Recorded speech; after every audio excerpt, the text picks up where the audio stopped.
Tathagata Buddhas त्रिवार वंदन. Doctor Babasaheb Ambedkar यांच्या स्मृतीस विनम्र अभिवादन. मंचावर उपस्थित बनते धम्मबंधू आणि धम्मबंधू यांना माझा विनम्र अभिवादन आणि उपस्थित सर्व उपासक आणि उपासिका यांना सप्रेम जय जय.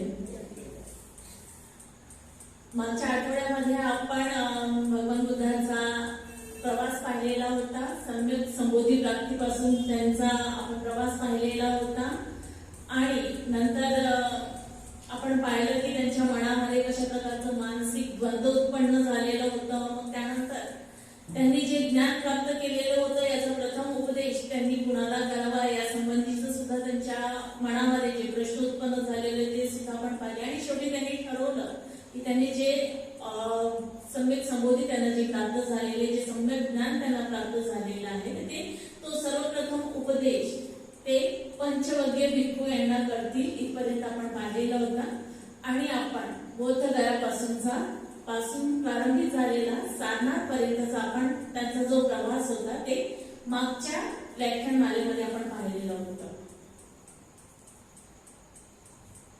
आज आपण ते जे पंचवर्गीय भिक्खू आहे त्यांना जे उपदेश करणार आहे त्याबद्दलच आपण पाहणार आहोत. याचा समावेश धम्मचक्र प्रवर्तन सुत्तामध्ये होते जे विनय पिटकामध्ये अंतर्भूत आहे. त्याच प्रकारे सुत्त पिटकामध्ये सुद्धा या सुत्ताचा समावेश झालेला आहे. धम्मचक्र प्रवर्तन सुत्त.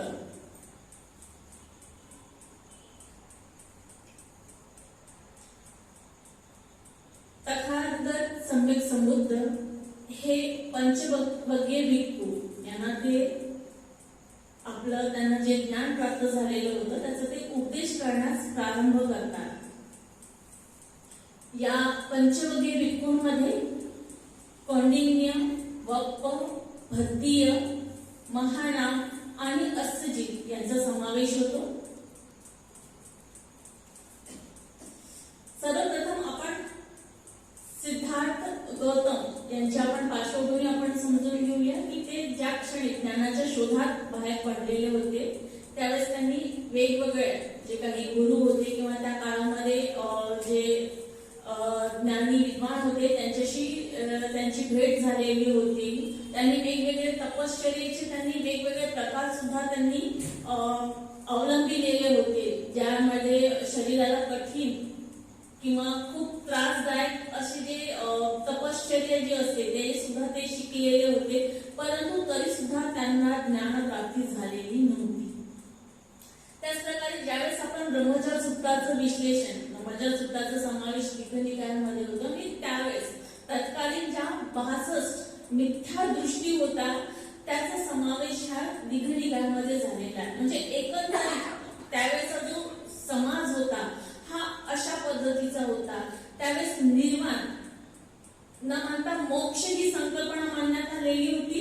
मोक्ष प्राप्तीसाठी शूद्र आणि स्त्रियांना वंचित ठेवण्यात आलेलं होतं आणि त्याच प्रकारे शरीराला खूप कष्ट देऊन तुम्हाला जितकं यातना देता येईल त्या तशा पद्धतीने यातना देऊन तुम्ही ती मोक्ष प्राप्ती तुम्ही करता अशा पद्धतीचा एक समज होता. त्याच प्रकारे काही अजूनही काही विद्वान त्या काळी समाजामध्ये होते की जे नवीन ज्ञान प्राप्तीकडे त्यांचा प्रवास सुरू होता ज्यामध्ये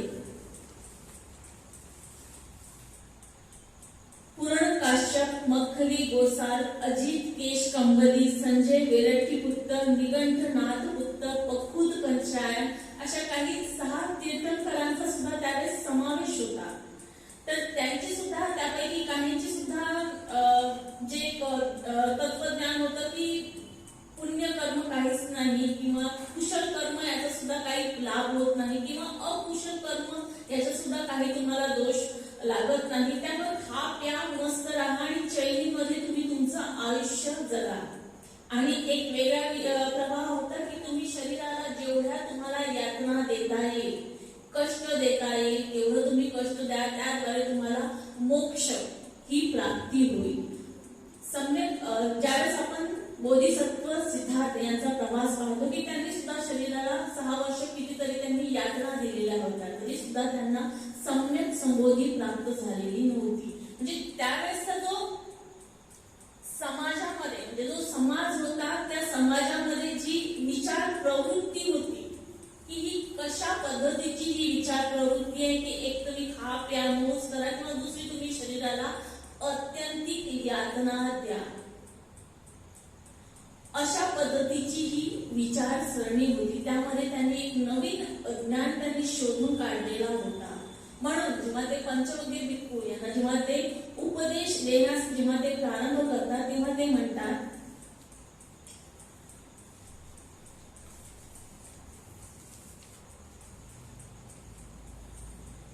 की भिक्खूंनो तुम्ही हे जे 2 टोका आहेत त्याचा तुम्ही त्याग करावा, याचं तुम्ही सेवन करू नये. एक खूप कामभोगात मग्न राहणे, चैनीत राहणे आणि दुसरं शरीराला अत्यंतिक यातना देणे, हे जे 2 टोक आहेत त्याचा तुम्ही त्याग करावा. आणि मी हा मध्यम मार्ग शोधून काढलेला आहे, ज्याला त्यांनी आर्य अष्टांगिक मार्ग असं त्यांनी म्हटलेला. हा नवीन ज्ञानाचा मार्ग त्यांनी शोधून काढलेला होता. म्हणजे एक जो विचार प्रवाह होता त्या काळामध्ये की स्वतःला खूप यातना तुम्ही द्या, त्याच्यामुळे तुम्हाला काय होईल, मोक्ष प्राप्ती होईल. आणि दुसरं काय की कुशल कर्म नाही, अकुशल कर्म नाही आहे, काय नाही, खा प्या मौज करा मजा करा आणि जन्म आलेला तुम्ही तसेच तुम्ही संपून जा. तर या काळामध्ये त्यांनी एक नवीन विचार प्रवाह त्यांनी शोधून काढलेला होता, त्याला त्यांनी मध्यम मार्ग म्हटलेलं होतं, ज्याला त्यांनी आर्य अष्टांगिक मार्ग असं त्यांनी म्हटलेलं होतं. मग सर्वप्रथम ते सांगतात की मग ते त्यांना 4 आर्य सत्याचा ते उपदेश देतात. सर्वप्रथम ते म्हणतात की दुःख हे सर्वप्रथम आर्य सत्य आहे. ठीक आहे, दुःख हे सगळ्यात प्रथम म्हणजे सगळ्यात प्रथम आर्य म्हणजे श्रेष्ठ आणि हे सगळ्यात पहिलं सत्य आहे की दुःख आहे. जन्म सुद्धा दुःख आहे.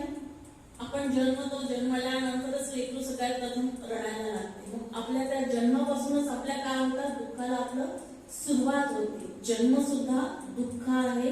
म्हातारपण सुद्धा काय आहे, दुःख आहे. म्हातारपण विविध व्याधीने किंवा विविध कष्टाने भरलेलं हे म्हातारपण आहे. व्याधी सुद्धा काय आहे, दुःखदायक आहे. तुम्हाला काही डोकं दुखत असेल तर तुम्हाला प्रसन्न वाटत नाही, तुम्हाला काय वाटते, दुःखदायक वाटते. त्याचप्रमाणे जन्माला आपण आलेलो आहोत, आपलं मरण सुद्धा होणारच आहे. तर मरण सुद्धा काय दुःखदायक आहे. आपल्या फॅमिलीमध्ये कुणी मेले तर आपण कधी म्हणत नाही चांगलं झालं मेला. आपला शत्रू जरी असला तरी आपण हा शब्द म्हणायला आपण खूप हे करतो की बरं झालं मेला. काय आहे, मरण सुद्धा काय आहे, दुःखदायक आहे. परत अप्रियांचा जो संयोग आहे, म्हणजे आपल्याला आपला एखादा जो काय म्हणतात कट्टर वैरी आहे, शत्रू आहे, तो आपल्याला अजिबात आवडत नाही. पण आपण जर त्याचं तोंड बघू तर आपल्याला काय होईल, खूपच दुःख वाटेल आपल्याला ते प्रसन्नता कुठेही वाटणार नाही. म्हणजे काय आहे, अप्रियांचा जो संयोग आहे हा सुद्धा काय आहे, दुःखदायक. मग प्रिय व्यक्तीचा जो म्हणजे त्यांचा जो विलाप आहे किंवा ते जे न भेटतात ते सुद्धा काय आहे, दुःखदायक आहे. म्हणजे आपल्याला कोणती व्यक्ती खूप आवडत असेल, काही असेल, आपला पुत्र आहे, काही आहे, आपल्याला त्याच्यापासून आपण दूर राहतो किंवा आपला प्रिय पुत्र आहे, काही आहे की जे आपल्याला खूप आवडते आणि आपल्याला त्याच्यापासून आपलं काय झालं, वियोग झालेला, तर ते सुद्धा काय आहे, दुःखदायक आहे. बऱ्याचशा म्हणजे ज्या मानसिक व्याधी आहेत त्या मानसिक व्याधी मागचं जे मूळ कारण आहे ना, जर ते आपण शोधायला गेलं तर ते कुठं ना कुठं आपल्याला शारीरिक आणि मानसिक हे सुद्धा ज्या व्याधी आहेत जेव्हा आपण ते रिलेट करायला जातो ते सुद्धा त्याचं सुद्धा उत्तर आपल्याला कुठे ना कुठे हे 4 आर्य सत्यामध्ये सापडते. म्हणजे जसा आपण एखादी आपल्याला काही लागलेलं आहे, सगळ्यात प्रथम आपल्याला त्याला फोडा झालेला आहे किंवा काय झालेलं, जेव्हा आपण ते स्वीकार करतो की नाही मला लागलेला आहे, ठीक आहे. त्याच प्रकारे काही मानसिक व्याधी सुद्धा असतात ज्याच्या मुळामध्ये जेव्हा आपण जातो तेव्हा त्यामध्ये सुद्धा आपण जेव्हा हे पहिलं जे आर्य सत्य याचं जेव्हा आपण विश्लेषण करतो तर त्याच्याही मुळामध्ये आपल्याला हे कारण दिसून येतात की प्रियांचा वियोग जो आहे हा दुःखदायक आहे, इच्छित वस्तू न मिळणे सुद्धा काय आहे दुःखदायक आहे. डिप्रेशनच्या मागचं जेव्हा आपण कारण पाहायला जातो त्याच्यामध्ये बरेचसे हेच कारण आपल्याला आढळून येतात. भगवान बुद्धांनी 2600 वर्षापूर्वी सांगितलेल्या ज्या आजच्या काळामध्ये सुद्धा तेवढेच आपल्याला रिलेव्हेंट असलेले दिसून येतात. काही आपण जेव्हा आपण शोध घ्यायला जातो त्याच्या मुळाशी सुद्धा हे कारण असलेले आपल्याला आढळून येतात. म्हणजे गरज काय आहे आपल्याला, तथागतांची जी वाणी आहे ना त्या तथागताच्या वाणीला आपल्याला आजचे जो विज्ञान आहे ना त्याच्याशी आपल्याला कनेक्ट करायची खूप जास्त गरज आहे. मला तरी असं वाटते की त्यांना श्रेष्ठ असं वैज्ञानिक म्हणतात, तर त्यांनी जे विचार मांडलेले आहेत त्याचं आपण विश्लेषण करायला पाहिजे. आज ते कुठे आपल्याला रिलेट होतात किंवा कसं त्या प्रत्येक क्षेत्रामध्ये आपण त्यांच्या विचाराचा आपण यूज करू शकतो. म्हणजे मी नेहमी त्यांना जेव्हा तथागतांना मी बघते तर मी त्यांना एक वैज्ञानिक म्हणूनच बघते आणि त्यांची जी वाणी आहे ही विज्ञानाला आज कसं ती प्रभावित करत आहे, कशा प्रकारे जे उच्च असे सायंटिस्ट आहे मनोवैज्ञानिक आहेत ते कसं या गोष्टीचा ते रिलेट करून ते आपल्या उपचार पद्धतीमध्ये याचा ते समावेश करत आहेत. हे मी माझ्यासाठी हे सगळ्यात खूप महत्वाचं आहे की मी त्यांचं जे ज्ञान आहे ते त्यांना एक सायंटिस्ट म्हणून बघावं आणि त्यांचं जे नॉलेज आहे आजच्या पिढीला सुद्धा कशा पद्धतीने उपयुक्त ठरू शकते त्या पद्धतीने बघावं. ते 4 आर्य सत्य सुद्धा खूप महत्वपूर्ण आहे की जो उपदेश त्याने दिलेला आहे. जर आपण विचार करायला गेला की त्यावेळेसची जी कशी परिस्थिती होती त्या परिस्थितीवर त्यांनी कसं चिंतन मनन केलेलं आहे, कशा पद्धतीचा त्यांनी तो मार्ग शोधून काढलेला आहे. ज्याच्यात सगळ्यात पहिलं त्यांनी सांगितलेलं आहे की दुःख हे सर्वप्रथम आर्य सत्य आहे आणि हे दुःख उत्पन्न होण्याचे जे कारण आहे ते त्यांनी त्याच्यामध्ये सांगितलेले आहे की जन्म दुःख आहे, म्हातारपण दुःख आहे, मरण दुःख आहे, प्रियांचा संयोग अप्रिय जे आहेत त्यांचा संयोग हा दुःखदायक आहे आणि प्रिय जे आहे त्यांचा विलाप सुद्धा काय आहे दुःखदायक आहे. इच्छित वस्तू न मिळणे, डिप्रेशन, आजकालची जी पिढी आहे आपण पाहतो खूप जास्त डिप्रेस झालेली असतात कारण त्यांना इच्छित वस्तू मिळत नाही, खूप म्हणजे सगळं लवकर पटापट मिळते तर सहनशीलता त्यांच्यात नाही आहे, त्यामुळे ते खूप लवकर डिप्रेस झालेले सुद्धा आपल्याला दिसून येतात. म्हणजे ती वाणी अजूनही किती आपल्याला लाभदायक ठरत आहे. तर अशा प्रकारे त्यांनी सर्वप्रथम आर्य सत्य मांडलेलं आहे की दुःख आहे आणि हे जे आहे हे दुःखाच्या उत्पत्तीचे हे कारण आहे. ठीक आहे. मग फक्त दुःख आहे हेच नाही ना, मग दुःख आहे जर हे सत्य स्वीकार केलं तर ते जे दुःख आहे ते कोणत्या तरी कारणामुळे ते उत्पन्न होते, ज्याला म्हटलेलं आहे दुःख समुदय आर्य सत्य. म्हणजे हे जे दुःख आहे हे उत्पन्न होत आहे यामागे काय आहे, काही कारण आहे, म्हणूनच हे काय होत आहे दुःख उत्पन्न होत आहे. जर मला काही झालेलं आहे, मला फोडा झालेला आहे, त्याच्या मागचं काही कारण आहे. हे आजच्या म्हणजे आपण मेडिकल सायन्स म्हणतो त्याला सुद्धा रिलेट होते की हो मला व्याधी झाली, ते फर्स्ट डॉक्टर मान्य करता, तुम्ही स्वतःही मान्य करता की नाही मला काहीतरी झालेलं आहे म्हणून आपण उपचारासाठी डॉक्टरकडे जातो. ठीक आहे.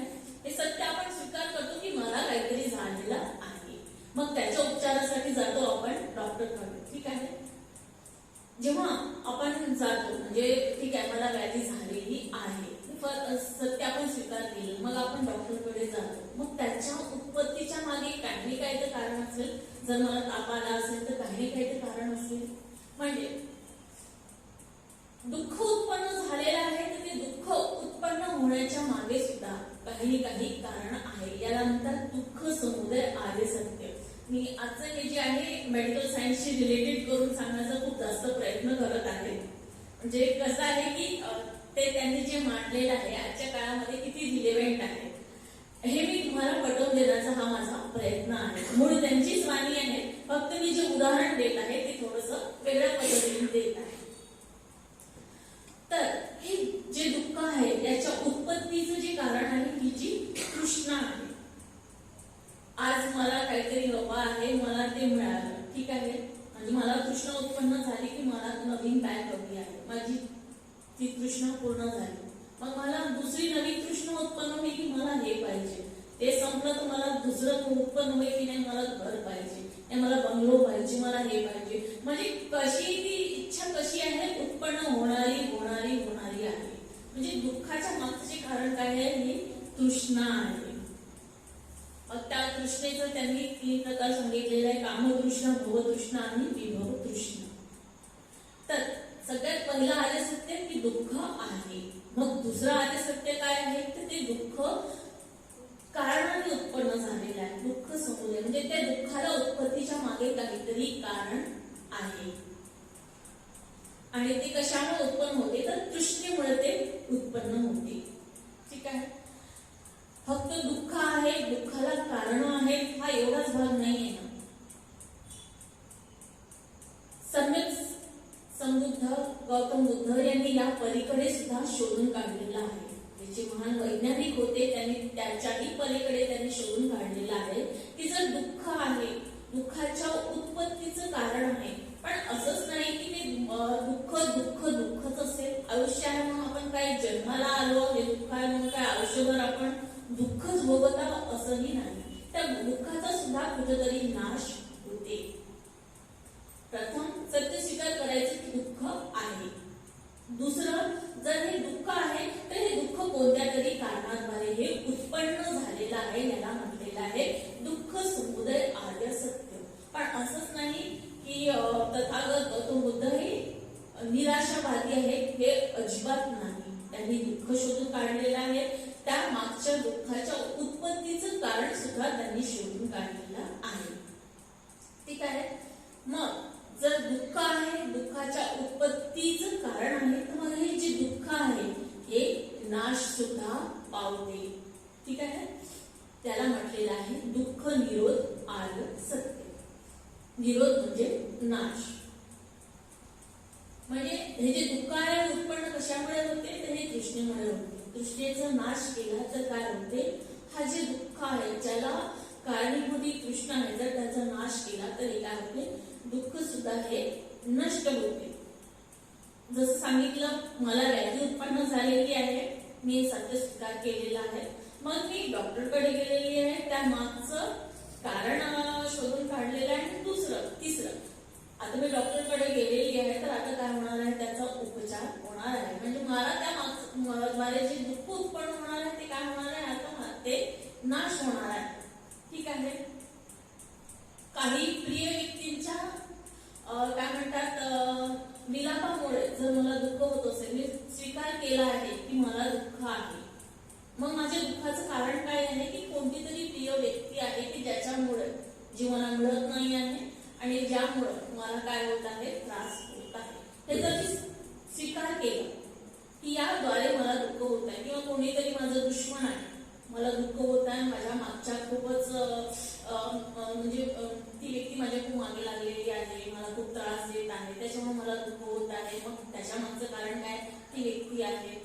आणि तिसरं, जर त्याद्वारे जर हे होत असेल, ठीक आहे, आणि जर मी हे प्रिय अप्रिय हे जर बंधन आहे, जर मी याचा त्याग केला, माझं दुःख काय होईल, नाश होईल.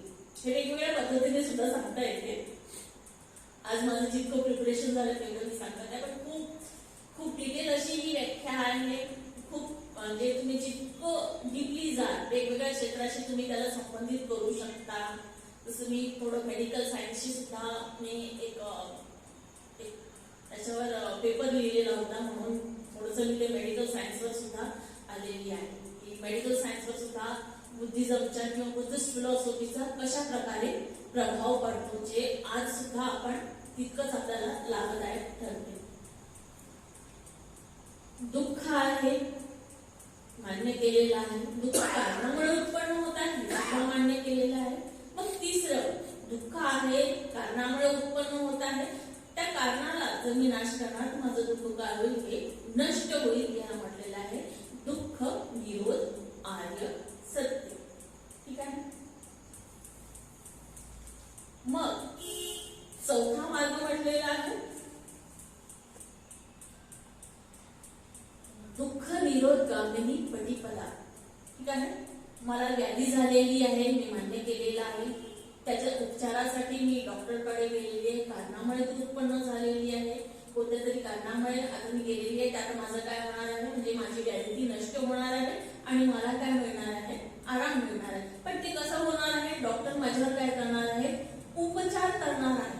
काय करणार आहे, ते उपचार करणार आहे, ते मला औषध देणार आहे, म्हणजे त्या औषधाद्वारे काय होणार आहे, माझी व्याधी काय होणार आहे, नष्ट होणार आहे. ठीक आहे. मेडिकल सायन्सशी आपण जातो ना, जेव्हा कधी आपण असं प्रसंग आला तर जरूर 4 आर्य सत्याला सुद्धा लक्ष ठेवायचा प्रयत्न करायचा. ठीक आहे.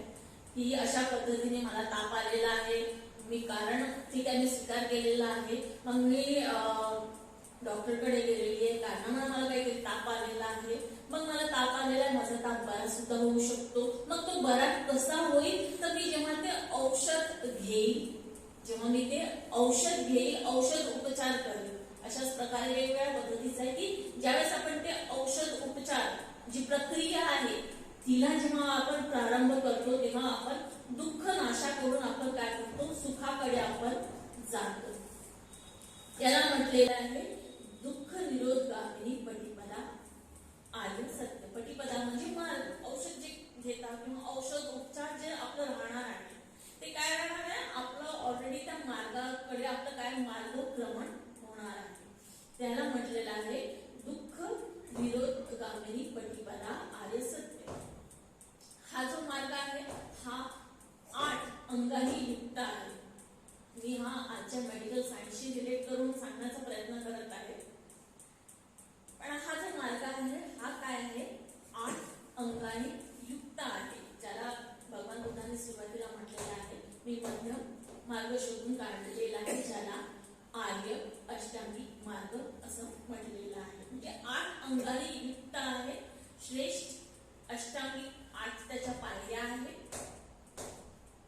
मार्ग आर्य अष्टांगिको मग. ठीक आहे. त्याला त्यांनी आर्य अष्टांगिक मार्ग त्यांनी म्हटलेला आहे. त्यामध्ये सम्मा दिट्ठी, सम्मा संकल्प, सम्मा वाचा, सम्मा कम्मंतो, सम्मा आजीवो, सम्मा वायामो, सम्मा सती, सम्मा समाधी. याचं काय होते, अंतर्भाव होते. ठीक आहे.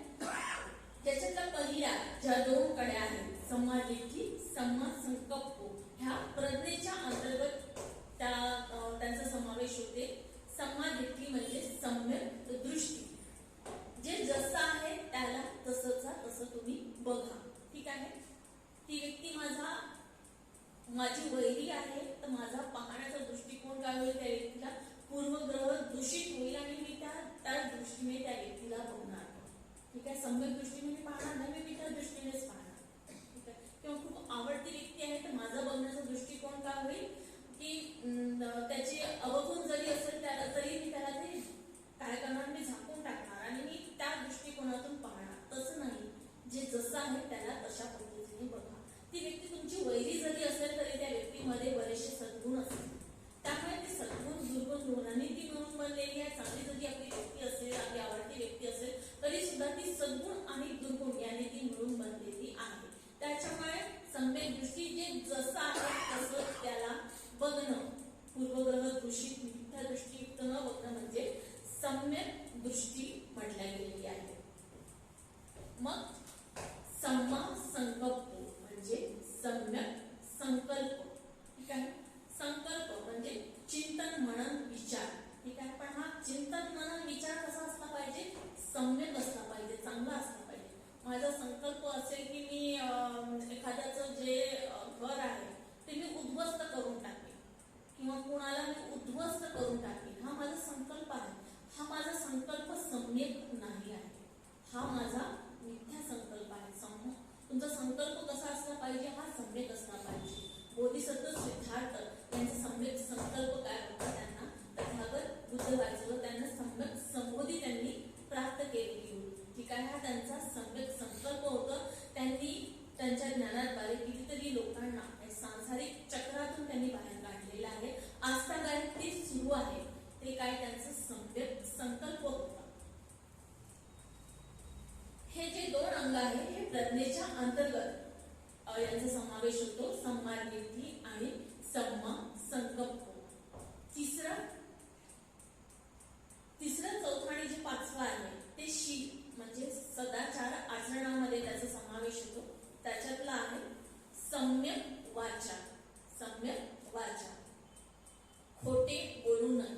खोटे बोलू नये हा वाणीशी संबंधित अकुशल कर्म आहे.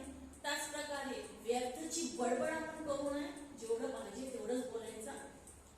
चुगली करणे, चहाडी करणे किंवा अशा पद्धतीने कोणाशी कठोर बोलणे, शिव्या देणे, हे जे वाचिक हे जे दुर्गुण आहे यांचा त्याग करणे म्हणजे काय होते?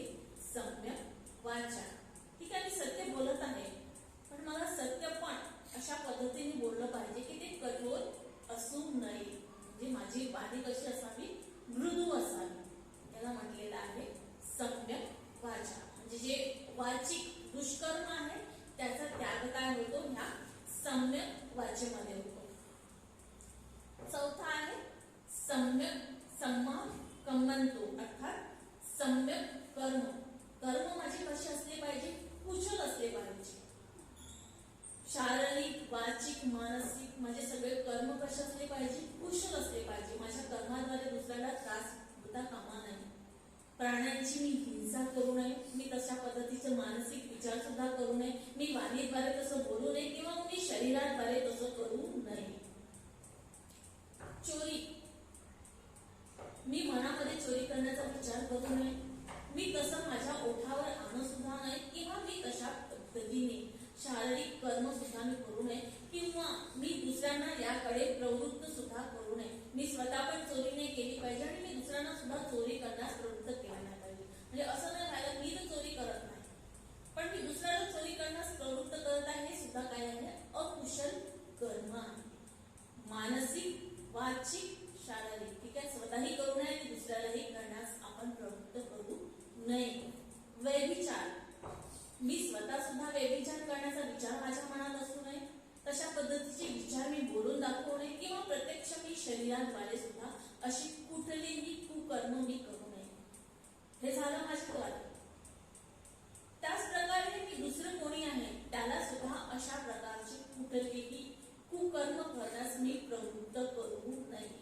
मग ते वाचिक असो, मानसिक, वाचिक, शारीरिक असो, मी स्वतःही असे कर्म केले नाही पाहिजे आणि मी दुसऱ्याला सुद्धा असे कुठलेही कर्म करण्यास मी प्रवृत्त केले नाही पाहिजे. व्यसन, मी स्वतःही कुठल्या गोष्टीचं व्यसन केलं नाही पाहिजे. कुठल्याही त्या पद्धतीचा विचार मी माझ्या मनात आणला नाही पाहिजे. त्याच प्रकारे मी माझ्या वाणीद्वारे असं कुठलेही मी बोलणार नाही आणि प्रत्यक्षतः मी शरीराद्वारे सुद्धा तशी कुठलीही मी कृती करणार नाही. त्याच प्रकारे मी दुसऱ्यांना सुद्धा माझ्याद्वारे दुसरे प्रवृत्त होतील अशा प्रकारची सुद्धा माझी कुठलीही म्हणजे अशा प्रकारचं माझं कुठलंही कर्म असू नये. माझं कर्म कसं असावं? सम्यक असावं. पंचशीलाचे जे 4 पार्ट्स आहेत ते सम्यक कर्मांचा कर्म यामध्ये मोडतात आणि एक जो आहे तो सम्यक वाचेमध्ये त्याचा समावेश होतो. आणि नंतरचा आहे सम्मा आजीव म्हणजे सम्यक आजीविका.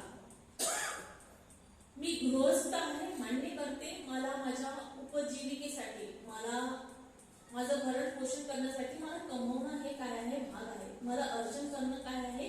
भाग आहे. पण माझी आजीविका ही कशी असली पाहिजे? ही सम्यक असली पाहिजे. माझ्या आजीविकेमध्ये असं कुठलंही कर्म असू नये की ज्यामुळे दुसऱ्यांना त्रास होईल. ठीक आहे, मी मांस विकण्याचं मी कार्य करत आहे. मी स्वतः तर मांस खात नाहीये पण मी ते मांस विकण्याचं कार्य करत आहे. पण ही सुद्धा काय झालेलं आहे? ही सुद्धा जी आजीविका आहे ही सुद्धा काय आहे? अयोग्य अशी आजीविका आहे. त्याच्यामुळे दुसऱ्या कुठल्या तरी प्राण्यांना त्रास होतच आहे. जरी तुमचं कर्म तुम्ही म्हणाल मला त्रास नाही होत, पण तो दुसरा जो प्राणी आहे तो त्याच्यामुळे तर मारला जात आहे. विषाचा व्यापार, विष दुसऱ्यांना काय होते हे हानिकारक आहे. आपण तर नाही ठीक आहोत, ठीक आहोत, पण आपल्याद्वारे दुसरे जे आहे त्यांचा तर जीव जाणार आहे, दुसऱ्यांसाठी ते अयोग्य आहे. शस्त्रांचा व्यापार, मी तर नाही कोणाची हिंसा करत आहे, पण मी शस्त्राचा व्यापार करत आहे. मी चाकू तलवारी वगैरे विकण्याचं, बंदुकी विकण्याचं मी कार्य करत आहे. मी हिंसा नाही करत आहे, पण माझ्या आजीविकेद्वारे दुसरी हिंसा करण्यास प्रवृत्त होणार आहे. म्हणजे दुसऱ्यांना त्याद्वारे काय होणार आहे, त्रास होणार आहे. लाच लुचपत घेणे हा सुद्धा असम्यक, ही सुद्धा काय आहे, एक प्रकारची असम्यक आजीविका आहे. आपण पाहतो आज त्याचं सुद्धा खूप प्रस्त वाढून गेलेला आहे. अर्जन करावं, मला ठीक आहे, मला माझी इच्छा आहे की मी इथपर्यंत पोहोचलो पाहिजे आणि माझा जो प्रवास आहे मला खूप त्याच्यासाठी पैसे पाहिजे आहे आणि ते मला चांगल्या मार्गाने मिळणार नाही. तुमचे संकल्प चांगले ठेवा, तुम्हाला आपोआप मदत मिळेल. तुम्ही असा विचार करू नका की मी शॉर्टकट घेईन, मी लाचलुचपत करीन, मी खूप पैसा जमा करेल, तर हे असम्यक ही आजीविका आहे. याचा आपल्याला कधी ना कधी आपल्याला हानी होतेच आणि आपण तिथपर्यंत पोहोचू शकत नाही जिथपर्यंत आपले ते संकल्प असतात. म्हणून आपली आजीविका ही कशी असली पाहिजे, सम्यक असली पाहिजे. ठीक आहे, माझ्याकडे कमी आहे, मी कमी पैशाने सुरुवात करेन, पण मी माझी आजीविका काय ठेवणार आहे, सम्यक होणार आहे. सम्यक वाचा, सम्यक कर्मांता आणि सम्यक आजीविका यांचा समावेश होते शील. शीलच्या अंतर्गत हे म्हणतात हा आचरणाचा हा आपला भाग आहे. मग त्याच्यानंतर सम्यक व्यायाम, सम्यक स्मृती, सम्यक समाधी, याला पालीमध्ये सम्मा वायाम, सम्मा सती, सम्मा समाधी म्हटलेला आहे. याचा अंतर्भाव जो होतो तो समाधीमध्ये होतो. सम्मा वायाम म्हणजे सम्यक व्यायाम. आपण आपलं शरीर चांगलं असण्यासाठी व्यायाम करतो ना, ठीक आहे. आपण आता ओल्ड एज असलो तर आपण वॉकिंग वगैरे करतो. स्त्रिया घरची कामं करतात, त्यांना त्याचा व्यायाम होतो. ठीक आहे, हे काय झालं, आपल्या शरीराला सुदृढ ठेवण्यासाठी झालं. त्याच प्रकारे आपल्याला मनाला सुद्धा सुदृढ ठेवायचं आहे, कारण मन हे प्रमुख आहे. चांगलं वाईट कर्माचं जे स्थान आहे, उत्पत्ती स्थान काय आहे, आपलं मन आहे. तर आपल्याला काय करायचं, आपल्याला ह्या मनाला आपल्याला व्यायाम आपल्याला मनाचा करायचा आहे. हा 4 पद्धतीचा व्यायाम आपल्याला करायचा आहे. ठीक आहे, 4 पद्धतीचं कोणत्या, आपल्या मनामध्ये जे वाईट विचार उत्पन्न होतात ना, ते आपल्याला काढून टाकायचे आहे. माझ्या मनात द्वेष उत्पन्न झाला की त्याचं घर माझ्यापेक्षा किती चांगलं आहे, माझ्या मनामध्ये द्वेष उत्पन्न होत आहे किंवा तिची प्रगती माझ्यापेक्षा जास्त आहे, हा द्वेष माझ्या मनामध्ये उत्पन्न होत आहे. मला आधी काय करायचं आहे, ही जे वाईट बीज माझ्या मनामध्ये रोवलं गेलेलं आहे, मानसिक बीज, हे मला काय करायचं आहे, तिथंच नष्ट करायचं आहे. म्हणजे मनामध्ये जे वाईट चिंतन उत्पन्न होते ते चिंतन मला नष्ट करायचं आहे. ही पहिली पायरी झाली सम्यक व्यायामाची. तुम्ही एकदा बघा, तुमच्या मनात जर वाईट विचार उत्पन्न झाले तर ती तुमची साखळी सुरू होऊन जाते. सतत जर तुम्ही तिने मला रागवलं किंवा त्याने मला रागवलं, हा विचार आपल्या मनामध्ये उत्पन्न झाला, वारंवार थोड्या वेळानंतर तोच विचार उत्पन्न, त्याने मला रागवलं, परत तोच विचार उत्पन्न होईल, त्याने मला रागवलं, परत दुसऱ्या दिवशी पण तोच विचार येईल, 1 आठवड्यानंतर, 1 वर्षानंतर, कितीतरी वर्षानंतर आपल्या मनामध्ये तेच उत्पन्न होईल. ते गाठ आपण मनामध्ये वाटतो की त्याने मला रागवलं. ठीक आहे, तर सम्यक व्यायामामधला जो दुसरा पार्ट आपल्याला काय करायचं की वारंवार जे अकुशल चिंतन आपल्या मनामध्ये उत्पन्न होते त्याला काय करायचं, आपल्याला थांबवायचं आहे. ठीक आहे, पहिल्यांदा पण आपण थांबवलेलं आहे, दुसऱ्यांदा पण हे वाईट विचार जे आपल्या मनामध्ये वारंवार ते जे बीज जे आपण रोवतो, मानसिक बीज वारंवार ते आपल्याला काय करायचंय, तिथंच नष्ट करायचं. हा व्यायाम आपल्याला करून पाहायचा आहे. खूप म्हणजे सामान्य गोष्ट आहे, पण कधी आपल्या मनाला आपण तुम्ही लक्षात घेण्याचा प्रयत्न करा की दिवसभरामध्ये आपल्या मनामध्ये कशा पद्धतीचे विचार येतात किंवा वाईट विचार आलेला आहे, तर कशी त्याची जी सायकल आहे ती सुरू होऊन जाते. ते वारंवार आपल्या मनात ते उत्पन्न होते. प्रामुख्याने म्हणजे कसं आहे की मला तरी म्हणजे हा अनुभव आहे की कुशलपेक्षा अकुशल, चांगल्यापेक्षा वाईट विचार कसे असतात, मनामध्ये खूप जास्त आपल्या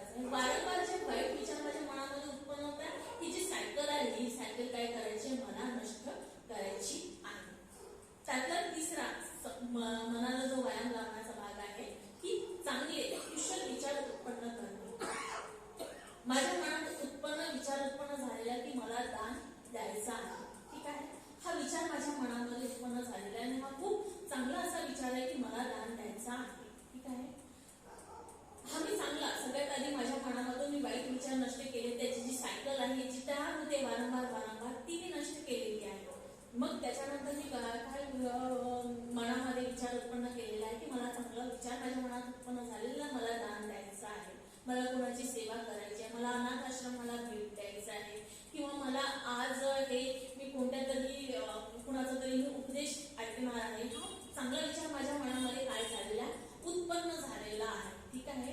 हे तिसरं की मनामध्ये चांगले विचार तुम्ही उत्पन्न करा. तुम्ही प्रयत्न करा तसे तुमच्या मनामध्ये चांगले विचार उत्पन्न करण्याचे. मग त्याच्यातली चौथी पायरी जी आहे ना ते वारंवार तसंच वारंवार आपल्या मनामध्ये उत्पन्न करायचे की नाही मला वारंवार दान द्यायचं आहे, मला वारंवार अनाथ आश्रमामध्ये मला द्यायचं आहे, मला हे चांगलं, मला यांची मदत करायची आहे, मला त्यांची मदत करायची आहे. हे जे कुशल विचार आहे वारंवार ते तुम्ही मनात उत्पन्न करा, तुमच्या वाणीमध्ये येईल आणि त्यानंतर तुमच्या ते शारीरिक कर्माद्वारे सुद्धा होईल. तर हा झालेला आहे सम्यक व्यायाम की वाईट विचार मनात उत्पन्न होऊ देऊ नये. वारंवार जे वाईट विचार आपल्या मनामध्ये उत्पन्न होतात ते सायकल, ते चक्र आहे ते तिथंच थांबवणं. मग तिसरं मनाला वळण लावणे. मनाला वळण लावणे. मन कसं आहे आपलं अगदी चंचल आहे, चंचल आहे ते पटकन हे फिसलून जाते, त्याला वळण आपल्याला लावायचं आहे. तर ते मनाला चांगल्या गोष्टीचं वळण लावायचं आणि नंतर काय करायचं वारंवार मनाला ते वळण लावायचं. याला म्हणतात सम्यक व्यायाम. हा 4 पद्धतीचा हा आपल्या मनाचा व्यायाम आहे. आपण हे करून पाहायचा, एखाद दिवस तरी ट्राय करून पाहायचं की मी असं करू शकते. सम्यक कर्मांत, सम्यक आजीविका आणि सम्यक व्यायाम याचा समावेश होतो. शील या अंतर्गत त्याचा समावेश होतो. त्याच्यानंतर आर्य अष्टांगिक मार्गामधील ज्या 2 कड्या आहेत सम्मा सती आणि सम्मा समाधी यांचा अंतर्भाव जो होतो हा समाधीमध्ये होतो. ठीक आहे. 7वी आर्य अष्टांगिक मार्गामधली 7वी जी कडी आहे ती आहे सम्मा सती. कधी आपल्या मनाचा आपण एखाद दिवस तरी आपण काय म्हणतात तुम्ही आपल्या मनाचा ठाव घेण्याचा प्रयत्न करा. थोडा वेळ स्वतःसाठी काढा, थोडा वेळ स्वतःच्या मनासाठी काढा की आपलं मन हे कसं आहे. मी बघा ते एक तर पास्ट मध्ये जाईल तुमच्या किंवा फ्युचर मध्ये जाईल. पास्ट मध्ये जाईल, यांनी मला असं म्हटलं होतं, त्यांनी मला तसं म्हटलं होतं, किंवा यांनी माझ्यासाठी हे छान केलं, त्यांनी माझ्यासाठी तसं चांगलं केलं. मग भविष्याची चिंता येईल, मला हे करायचं, मला ते करायचं आहे. परंतु आपण प्रेझेंट मुवमेंट मध्ये कधीच नसतो. आपण जरी पोळ्या बनवत असणार, लेडीज साठी सांगतो, पोळ्या लाटत जरी असतात, आपली सध्याची प्रेझेंट कंडिशन काय आपण पोळ्या घालत आहोत. पण त्या पोळ्या घालत असताना सुद्धा मनामध्ये आपण एक तर आपल्या पास्ट मध्ये जातो किंवा आपण आपल्या फ्युचर मध्ये जातो, पण आपण त्या प्रेझेंट कंडिशन मध्ये राहत नाही. सती म्हणजे जागरूकता, म्हणजे तुम्ही तुमच्या प्रेझेंट वर्तमान मध्ये तुम्ही जगा, वर्तमानात राहा, याला म्हणतात सम्मा सती. आणि 8वं जे आहे ते आहे सम्मा समाधी. सम्यक समाधी. समाधी म्हणजे एकाग्रता. ठीक आहे. सम्यक समाधी म्हणजे काय आहे कुशल चित्ताची एकाग्रता.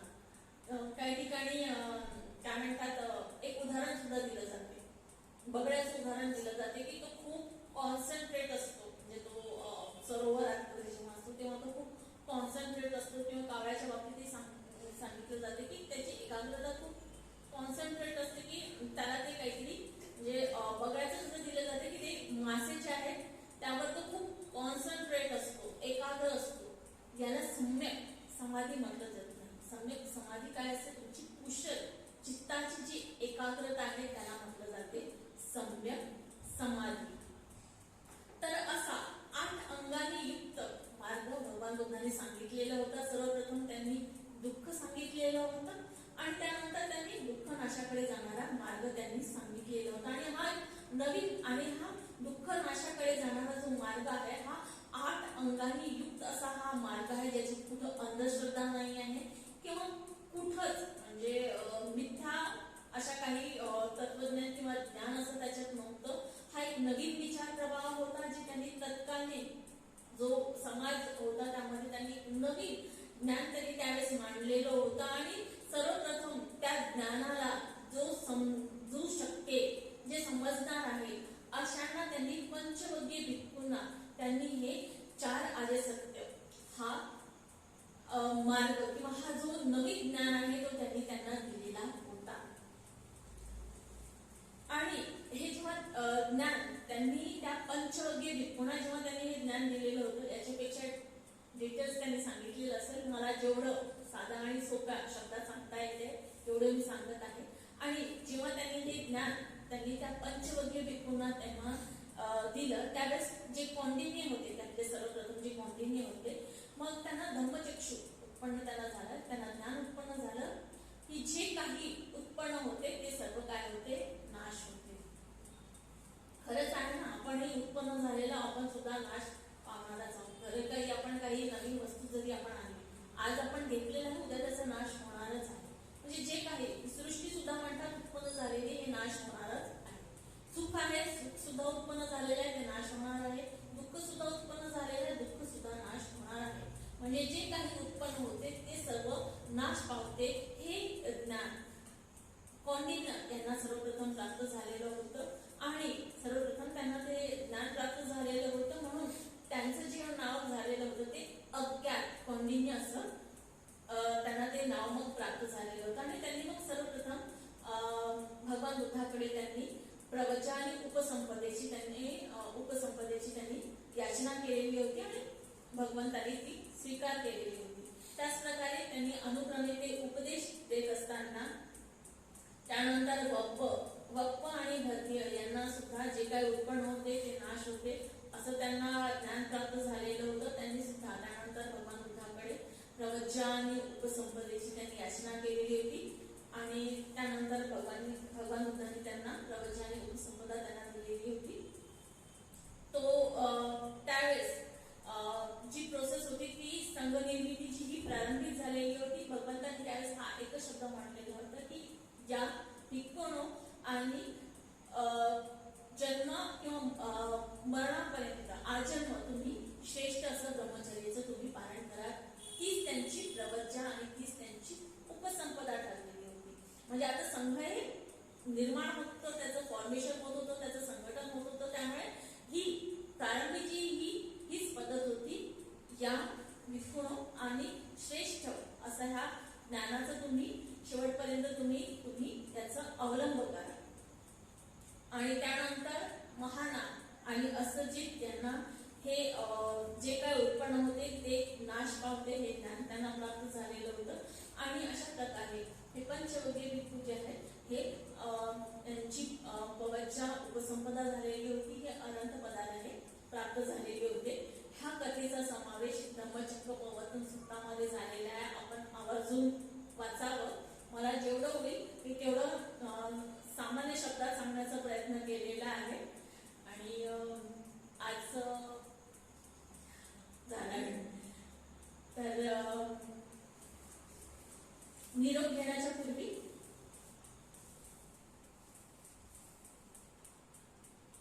पुण्यंच पुरीसो कैरात हेन पुनः तमहि छंद कैरात सुखो पुण्यस्य उच्चय. अर्थात जर माणूस पुण्य कर्म करत असेल, कुशल कर्म करत असेल, चांगलं कर्म करत असेल तर त्याने ते पुन्हा पुन्हा करावे. ठीक आहे. आणि त्यामध्ये काय व्हावे, त्यांनी तल्लीन व्हावे, त्यामध्ये त्यांनी रममाण व्हावे. कारण पुण्याचा जो संचय आहे, कुशल कर्माचा जो संचय आहे हा सुखदायक असतो. एवढंच बोलून मी माझ्या शब्दांना विराम देते. आणि आपण मला शांतपणे ऐकून घेतलं त्याबद्दल मी आपले आभार व्यक्त करते. आणि पुनश्च मी प्रयत्न करते की आपण परत पाली भाषा आणि साहित्याकडे आपण वळावं. ही जी कथा मी सांगितलेली आहे की धम्मचक्र प्रवर्तन कथेमध्ये याचा समावेश होतो. निश्चितच ही व्याख्यानमाला आपली अशी सुरू राहील. आपण पाली साहित्याचा आपण अवलंब करू. भगवान बुद्धांनी सांगितलेले जे सूक्त आहे आजच्या काळाशी कसे रिलेटेड आहे, वेगवेगळ्या क्षेत्रामध्ये याचा कसा समावेश होतो आपण करण्याचा, त्यांच्या वाणीला आपण आजच्या काळाशी रिलेटेड करण्याचा प्रयत्न करू. आणि भगवान गौतम बुद्ध हे वैज्ञानिक होते, श्रेष्ठ वैज्ञानिक होते. त्या मताला आपण समोर वाढवण्याचा प्रयत्न करू नये. आपण येणाऱ्या भावी पिढीला सुद्धा हे आपण आपले विचार आपण आपल्याद्वारे हे त्यांना फॉरवर्ड करू किंवा आपल्याद्वारे हे आपण त्यांना देण्याचा प्रयत्न करू. धन्यवाद.